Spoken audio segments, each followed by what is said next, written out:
wabarakatuh. Tapi pada hari ini, sore ini, kami akan menyampaikan progres penanganan pandemi COVID-19 yang kita catat sampai dengan tanggal hari ini 29 Mei 2020 pada pukul 10 waktu Indonesia Barat. Kami akan menyampaikan tentang perkembangan kasus COVID-19 yang kami catat dan akan kami laporkan. Saudara-saudara, data yang kita himpun sampai tanggal 29 Mei 2020 pada pukul 10 waktu Indonesia Barat sebagai berikut. Akumulasi yang kami simpulkan dari seluruh kecamatan yang ada di Kabupaten Tanggamus. Warga yang dipantau ada 15.081 orang. Kemudian orang dalam pemantauan yang sudah selesai dalam pemantauan 380, yang dipantau ada 10. Jadi kita ada orang dalam pemantauan sebanyak 390 orang. Pasien dalam pengawasan atau PDP, kita tidak mempunyai pasien PDP. OTG, orang tanpa gejala, per hari ini sebelum jam 10 ada 16 orang yang dipantau. Sedangkan kasus konfirmasi positif COVID-19 yang meninggal 1, yaitu kasus 01, dan dirawat yang akan kita bahas pada hari ini, yaitu pasien 02. Adapun data pasien 02, umur 16 tahun, alamatnya di Kecamatan Kawangpadang, Kabupaten Tanggamus.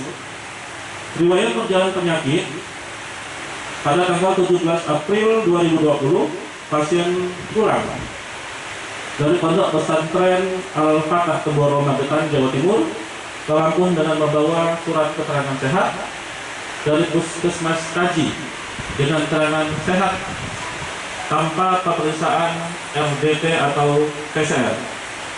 Tanggal 14 April, pasien 02 tiba di kediaman orang tua di Kawangpadang, melaporkan, kemudian keluarga melaporkan kepulangan anaknya ke gugus tugas COVID yang ada di Tekon dan Bidan Tekon. Kemudian gugus tugas Tekon dan Bidan Tekon menyarankan untuk isolasi mandiri di rumah selama 14 hari. Tanggal 20 April, hari Senin, itu Bidan Tekon beserta tim dari Puskesmas Padang, tim COVID, terjun untuk melakukan pemantauan dan pemeriksaan dengan hasil tidak adanya keluhan pada pasien dan kondisi pasien 02 dalam keadaan sehat. Tanggal 1 Mei, pasien isolasi mandiri selama 14 hari selesai dan pasien 02 sehat tanpa keluhan. Tanggal 7 Mei 2020, Dinkes Tanggamus mendapatkan informasi dari tim surveillance Dinkes Provinsi Lampung dengan beberapa kabupaten yang ada di Provinsi Lampung terdapat kasus konfirmasi positif COVID-19 yang berasal dari santri Ponpes Al-Fatah Temboro Magetan. Oleh karena itu, tanggal 12 Mei 2020 atas instruksi dari Dinas Kesehatan, Puskesmas Padang melakukan pemeriksaan rapid test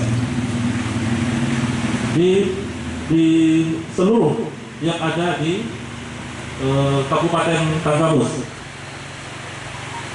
Di Padang ditemukan pasien 02 hasil rapid testnya reaktif. Kemudian pasien 02 diedukasi kembali untuk melakukan isolasi mandiri di rumah. Besok harinya, tanggal 13 dan tanggal 14, dilakukan tindakan lanjut, yaitu tes PCR atau swab selama 2 hari. Kemudian hasilnya dikirim ke Laboratorium Kesehatan Palembang.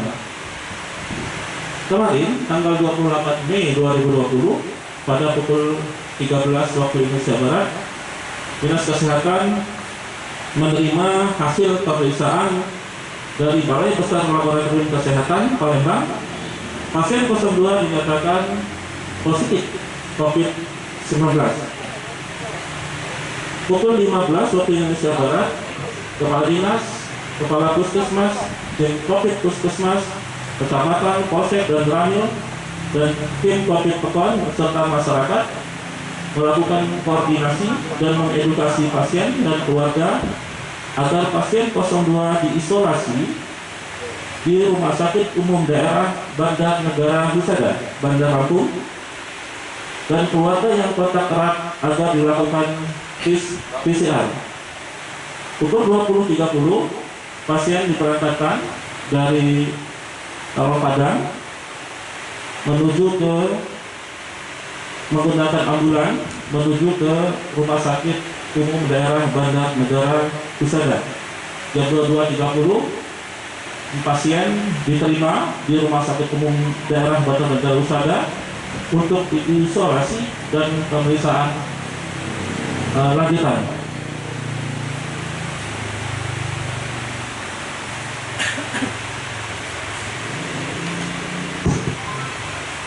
Saudara-saudara, mari kita berpartisipasi secara aktif dalam penanganan COVID-19 ini melalui cara memutuskan rantai penularan. COVID-19 bukan bencana biasa. Dampak secara fisik dan psikososial yang dialami baik oleh tenaga kesehatan, baik yang ada di puskesmas, baik yang ada di rumah sakit, dan dampak fisik dan psikologis yang dialami di masyarakat, terutama yang terpapar COVID-19. Keadaan yang tidak pasti, ketakutan, penyebaran, dan kehilangan mata pencarian, hal itu semua akan menyebabkan depresi atau kecemasan yang berkepanjangan dan akan menyebabkan masalah kesehatan jiwa pada pasien atau masyarakat yang terpapar COVID-19.